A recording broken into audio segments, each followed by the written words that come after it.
What's up? Today's video I am going to be doing my May wrap up. So let's get right on into this because it was the best reading month of the year so far. So in the month of May I read 7 books, which is not my best in general, but it has been the best because COVID really made me stop reading, and so I've been really happy with the progress of this month, and I can definitely say thank you to Contemporary-a-thon for that. That really helped me boost my reading level. I'm still really struggling with reading, like, in general on a day-to-day basis, but, like, Contemporary-a-thon had me go so hard, and it was great.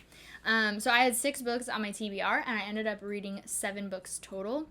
In total, I read 2,630 pages. I read 1 contemporary, 1 fantasy, 1 paranormal, 1 historical fiction, 1 sci-fi, 1 thriller, and 1 graphic novel. And for Contemporary-a-thon, I know the graphic novel and the thriller were both on that list. I read 1 ARC, 3 audiobooks, 2 ebooks, and 1 physical book, so that's a nice little spread there. In an ideal world, I always like to have that kind of spread. It doesn't always happen. And then I read 2 adults and 5 YAs, and ideally I would like this more middle of the road, more 50-50, but it is what it is. As far as star ratings goes, I rated 1 2.5 stars, 2 4 stars, 3 4.5 stars, and 1 5-star read. So that's really exciting. Always love to see those high numbers up there. So to start off with my 2.5-star read, I read The Beautiful by Renee Ahdieh. And I knew going into this that it's a controversial book. A lot of people did not like this book because they thought it was about vampires, and it wasn't about vampires. And so I was like ready to know that the story wasn't going to be about vampires.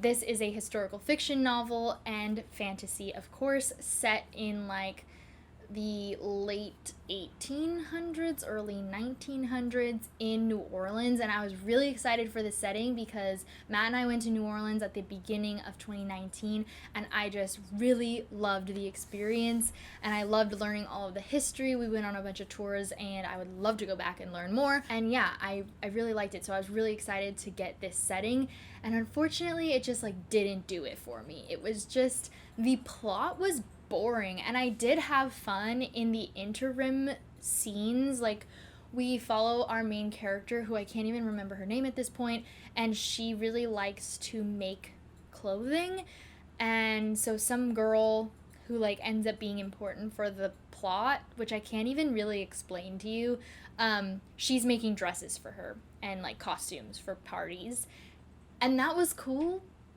But, like, that was the most exciting part of this book, and I just didn't like it, and I can't tell if Renee Ahdieh's writing just doesn't do it for me, because Torch Against the Night, I liked in the moment, and then after reading it, I'm like, what even is that book about? Like, I don't remember. So I feel like something's not sticking with me and her writing, maybe, and I don't know. Moving on to my 4-star read, this was the ARC that I read, and I am now a reviewer for Read Discovery, and this is a new platform that has been coming around, and they asked me to be a reviewer for them, and I'm really excited to be starting with them.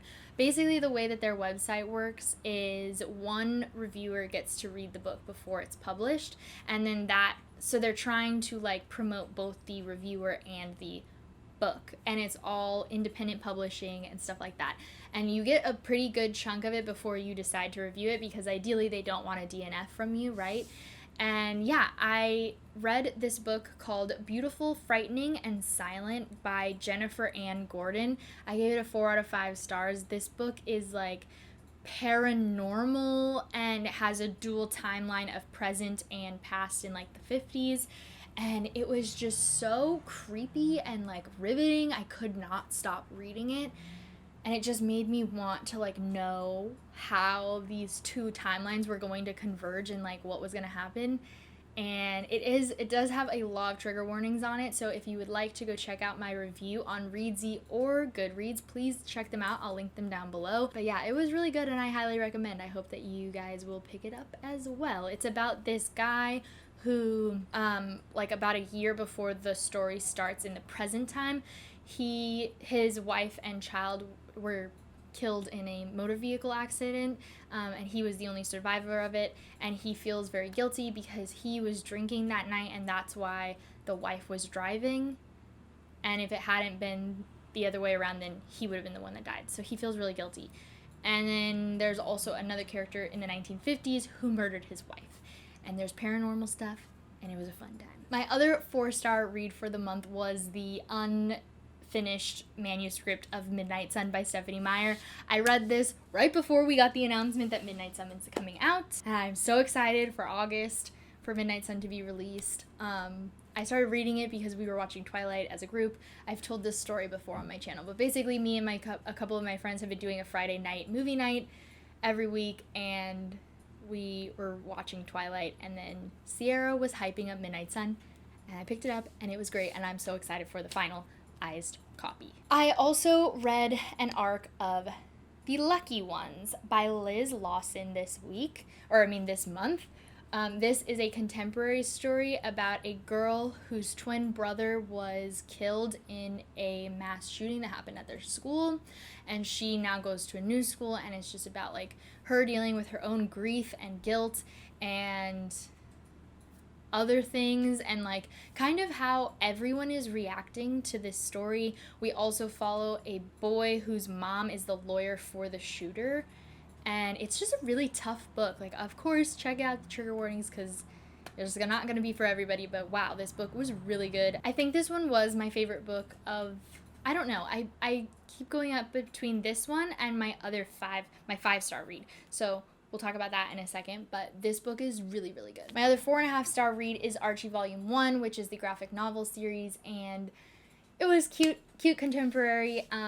I thought that this did really well because for the first time reading, not for the first time, but very rarely do I read graphic novels that really make me care about the characters, which is why they tend to not be that high of a rating for me. I just don't get connected because it happens so fast. But this one, I felt really connected to the characters. They feel very fleshed out, which makes sense because it is a continuation or a redo of an old graphic novel series, so they have a lot to build on. And yeah, I really liked it. I really liked it a lot. And I've never watched Riverdale on TV, but this makes me want to. Lastly, my 5-star read for the month was You Are Not Alone by Greer Hendricks. This is a thriller. And yeah, this book was really, really good. So this is about a girl who witnesses another woman who ends up being named Amanda die by suicide in front of, like, at a subway station. She jumps in front of a train. And so, of course, this woman who witnesses it is, like, really traumatized by the situation, and she just so happens, due to being traumatized, to go to Amanda's funeral to kind of, like, pay her respects and try to find closure. And in doing so, she meets some of Amanda's friends, and then she just accidentally winds up in this really creepy circle, and it was great. I really liked it, and I don't want to say anything more. Maybe that was my favorite book of the month. I think it was, now that I'm, like, remembering it really well. I just love a good thriller, you know? So those are the 7 books that I read this month. And I'm not doing as well in June as I would have liked. June started off really rampant with a lot of